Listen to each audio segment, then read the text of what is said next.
अर्जुन ने कहा, जब गुरुजन, पितृगण, पुत्रगण, पितामह, मामा, ससुर, पौत्रगण, साले तथा अन्य सारे संबंधी अपना अपना धन एवं प्राण देने के लिए तत्पर हैं और मेरे समक्ष खड़े हैं, तो फिर मैं इन सबको क्यों मारना चाहूंगा, भले ही वे मुझे क्यों न मार डालें। अध्याय 1, श्लोक 32, 33, 34, 35। किन नो राज्येन गोविंद किन भोगैर्जीवितेन वा ये समर्थे कांक्षित नो राज्यम भोगा सुखानि च। 32। त इमेव स्थिता युधे प्राणास्त्यक्त्वा धनानि च आचार्याः पितरः पुत्रास्तैव च पितामहाः। 33। मातुलाः श्वशुराः पौत्राः श्यालाः संबन्धिनस्तथा एतान् हन्तुमिच्छामि घनत्पि मधुसूदन। 34। अपि त्रैलोक्यराज्यस्य हेतः किन्नु मही कृते निहत्या धार्तराष्ट्रान्नः का प्रीते स्यात् जनार्दन। 35। अनुवाद। हे गोविंद, हमें राज्य, सुख अथवा इस जीवन से क्या लाभ, क्योंकि जिन सारे लोगों के लिए हम उन्हें चाहते हैं वे ही इस युद्धभूमि में खड़े हैं।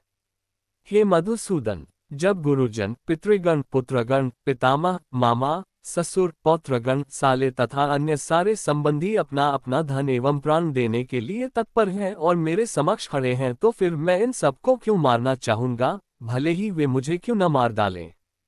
हे जीवों के पालक, मैं इन सबों से लेने को तैयार नहीं, भले ही बदले में मुझे तीनों लोग क्यों ना मिलते हों, इस पृथ्वी की तो बात ही छोड़ दें।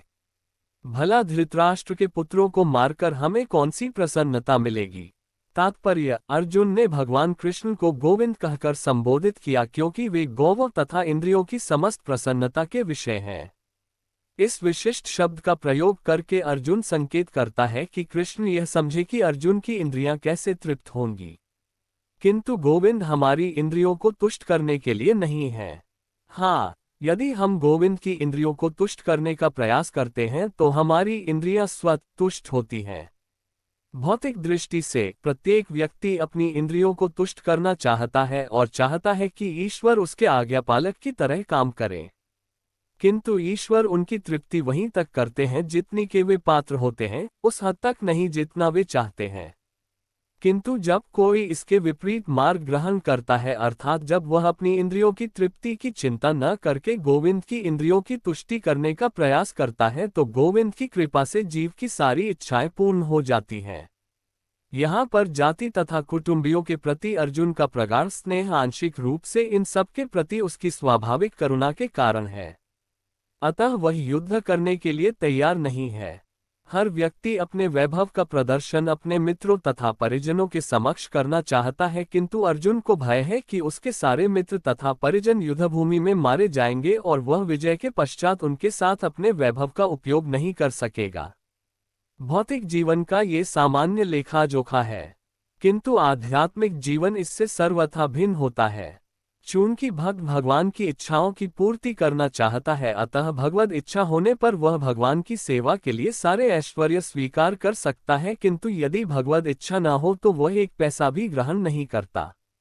अर्जुन अपने संबंधियों को मारना नहीं चाह रहा था, और यदि उनको मारने की आवश्यकता हो तो अर्जुन की इच्छा थी कि कृष्ण स्वयं उनका वध करें।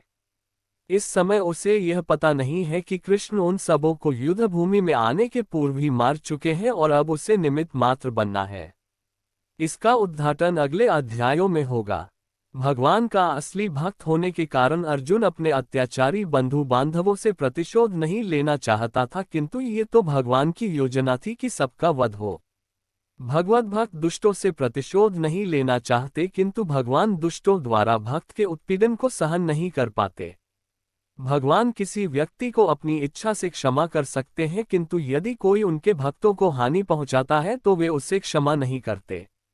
इसीलिए भगवान इन दुराचारियों का वध करने के लिए उद्यत थे, यद्यपि अर्जुन उन्हें क्षमा करना चाहता था।